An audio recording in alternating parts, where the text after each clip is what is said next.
Bonjour à toutes et à tous, j'espère que vous allez bien.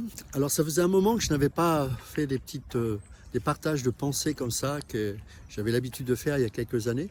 Je pense, si Dieu veut, que je vais refaire ce genre de choses, de petites courtes vidéos comme ça et que j'intégrerai sur ma chaîne YouTube, TV Didache. Ça change un peu du format classique que je fais où je reprends des enseignements que je partage dans l'église ou dans le cadre de l'école Didache quand j'estime que ça mérite d'être publié de manière plus ouverte.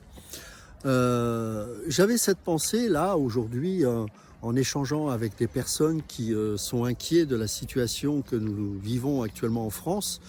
Alors, j'ai même envie d'étendre cette situation au niveau de l'Occident, d'une manière générale. On voit bien qu'il y a quelque chose qui se passe, une scission entre l'Orient et l'Occident, qui a toujours été là, mais on voit que l'Orient est en train de monter en puissance et que l'Occident s'appauvrit.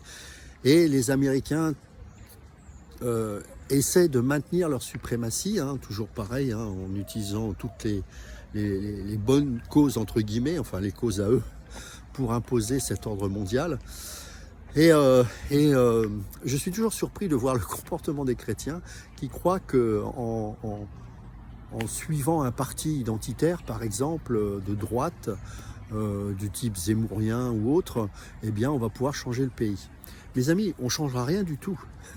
D'abord parce que Dieu établit les rois, et il règne, la parole nous dit que Dieu règne et il fait ce qu'il veut, mais qu'au-delà du fait qu'il règne, c'est surtout qu'il est là pour utiliser ces rois, impies ou pas, pour faire avancer son plan merveilleux. Dieu n'est pas désécurisé par ce qui se passe, et nous devrions être, nous aussi, en paix, parce que nous ne sommes pas de ce monde. Cherchez premièrement le royaume de Dieu et sa justice, et toutes choses vous seront données par-dessus tout. Au lieu de chercher le confort au point où on va être tenté de choisir un parti qui va aller dans notre sens charnel pour faire des promesses qui vont toucher notre chair, eh bien, recherchons Dieu, car c'est en cherchant le royaume de Dieu que nous allons trouver la paix et la sécurité intérieure et parfois, si Dieu veut, extérieure à nous-mêmes. Pourquoi nous en sommes là en France? Et là, je voudrais peut-être faire un petit focus sur la France. Eh ben, c'est parce que nous avons rejeté le Christ. Cette nation a été donnée au Christ. Et certes, il y a eu des rois qui ont été sous les ordres de l'Église catholique romaine et qui, malheureusement, cette Église n'a pas fait que de bonnes choses, loin s'en faut. Mais malgré tout, quand on regarde sur le plan historique, je ne veux pas m'inscrire sur le plan théologique parce que je suis loin d'être catholique, et en tout cas de l'Église catholique romaine, mais cette nation était dédiée au Seigneur. Même si les hommes, soi-disant de Dieu, en ont fait n'importe quoi, et c'est pas pour rien qu'il y a eu la réforme protestante, c'était justement pour faire face à toutes ces hérésies qui étaient devenues monnaie courante dans quasiment tout l'Occident.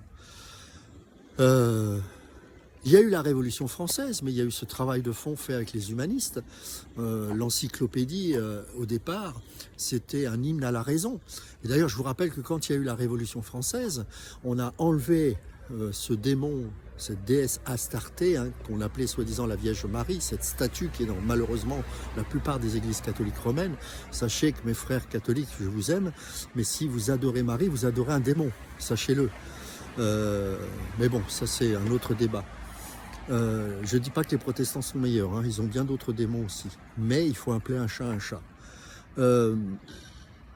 Quand ils ont enlevé la Vierge Marie de l'église Notre-Dame, ils ont mis une autre femme, et c'est le même démon qui a changé de face, c'est Marianne, celle qui représente la République, et qui, je vous rappelle, est la déesse de la raison. Et quand ils l'ont mis à la place de Marianne dans l'église Notre-Dame, ils ont dit c'est elle que nous allons désormais adorer. Je vous rappelle également que des centaines de milliers de personnes ont été persécutées, torturées, condamnées à cause de leur foi en Dieu. Des prêtres ont été déportés.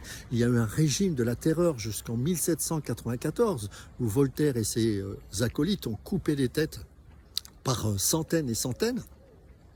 Lui qui était soi-disant contre la peine de mort, et quand on lui posera la question, mais comment se fait-il qu'alors que vous êtes contre la peine de mort, vous coupiez autant de têtes? Et il disait, mais avant d'en arriver là, il faut d'abord éliminer les anti-révolutionnaires. Donc vous voyez un petit peu la folie de ce psychopathe.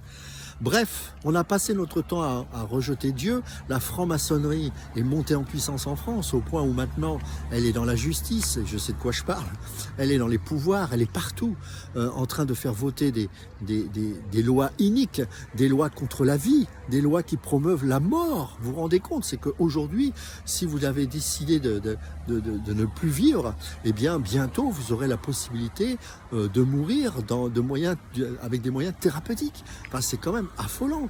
Je vous parle pas de l'avortement, je vous parle pas de l'avortement, le fait qu'on puisse avorter d'un bébé de plus en plus tard aujourd'hui, hein, je crois que c'est plusieurs mois, je sais plus, mais je ne voudrais pas dire de bêtises, il me semble que c'est 5 ou 6 mois, enfin je sais plus. Mais en tout cas, ça va très loin cette histoire. Bref, on a rejeté Dieu, on a mis en avant la mort, nous nous sommes rebellés contre Dieu. Regardez tous ces spectacles impies que nous avons devant nos yeux. On fête le 14 juillet, comment un chrétien peut fêter le 14 juillet aujourd'hui? Enfin, c'est quand même aberrant. Bref, nous avons, nous, un manque de lucidité. Mais je crois que c'est aussi le reflet de ce que malheureusement l'Église est devenue, c'est-à-dire une Église charnelle, qui cherche plus son confort personnel. Regardez ce merveilleux ministère Porte Ouverte. Combien de frères et sœurs soutiennent ce ministère? C'est heureusement eux qui portent bien haut la voix de ceux qui ne peuvent pas parler. Je veux parler de l'Église persécutée. Mais quelle indifférence d'une manière générale. L'Église cherche à la prospérité. Quand je vois tous ces clowns de Tunisie, de tatou, des gens, enfin c'est pas des chrétiens, soyez sérieux, vous voyez bien que ce sont des sorciers. Eh bien, ces gens cherchent le pouvoir, l'argent. Ils vivent dans un pays où les gens meurent dans la rue et ils se trimballent dans des Cadillacs, dans des voitures de luxe. Soyons sérieux, soyons sérieux. Et je crois que, ben oui, il faut revenir à la parole. Et vous savez, j'ai une petite assemblée à Montargis et on est là pour former, pour enseigner. Pourquoi les gens changent? Pourquoi le caractère change? Parce qu'on leur dit la vérité, parce qu'on leur expose la parole d'une manière systématique. Et c'est ça qui produit un changement. Les caractères s'adoucissent, on accepte les épreuves avec douceur, on ne se rebelle plus contre tout et rien. On n'est pas une assemblée de syndicalistes. Je ne dis pas qu'on doit accepter tout et n'importe quoi à partir du moment où c'est... Enfin, dès que c'est contraire, à la parole de Dieu, bien évidemment, on se doit de se rebeller. Mais à partir du moment où ça ne remet pas en question notre relation avec Dieu, que Dieu fasse ce qu'il a envie de faire. C'est lui le maître, c'est lui le roi de nos vies, c'est lui qui gère ces nations. Et ne croyez pas parce que nous avons des rois impies, et je sais qu'on en a un actuellement au pouvoir, que pour autant Dieu est affolé. Il a été choisi par Dieu pour faire dérouler son plan divin. Donc ne soyez pas inquiets, soyons comme ces premiers chrétiens qui allaient aux arènes en chantant. Je sais que c'est difficile, moi-même j'ai une femme et des enfants, je fais tout pour vivre correctement, pour assurer un avenir à mes enfants. Mais je leur mets toujours en priorité. Après, c'est à eux de le vivre ou pas, hein, bien évidemment, parce qu'ils sont aujourd'hui adultes. Mais je les ai toujours enseignés de manière à ce qu'ils soient détachés de ce monde. Cherchez premièrement le royaume de Dieu et sa justice, et toutes choses vous seront données par-dessus tout. C'est-à-dire que vous n'aurez pas de meilleure vie ici-bas. Quand je pense qu'il y a des évangéliques qui ont soutenu Trump, enfin je ne sais pas, vous voyez l'aberration, on retombe toujours dans les mêmes pièges. Je me rappelle quand Bush fils a pris le pouvoir, tous les chrétiens, parce qu'ils se disaient born again, vous savez, c'est 40% de la population. Donc forcément, c'est un électorat important. Et donc les républicains ont toujours visé les évangéliques qui se disent soi-disant born again. Donc c'est comme les identitaires avec les catholiques en France. Voilà, ils vont toucher cette tranche de la population parce que c'est un électorat qui est là, il faut le reconnaître, hein, même si ils ne se manifestent pas toujours en France de manière visible, mais ils sont là, ils sont présents. Et les politiciens le savent. Et donc Bush est arrivé au pouvoir. Il a dès le début voulu promouvoir l'isolationnisme en disant nous, ce qui se passe à l'extérieur, c'est plus notre problème, c'est American First, exactement comme a fait Trump, sauf que sous le régime Bush, c'est là où nous avons eu la guerre du Golfe, la guerre en Irak, suite au World Trade Center, hein, organisé par ce que vous croyez, mais ça je ne peux pas le développer ici.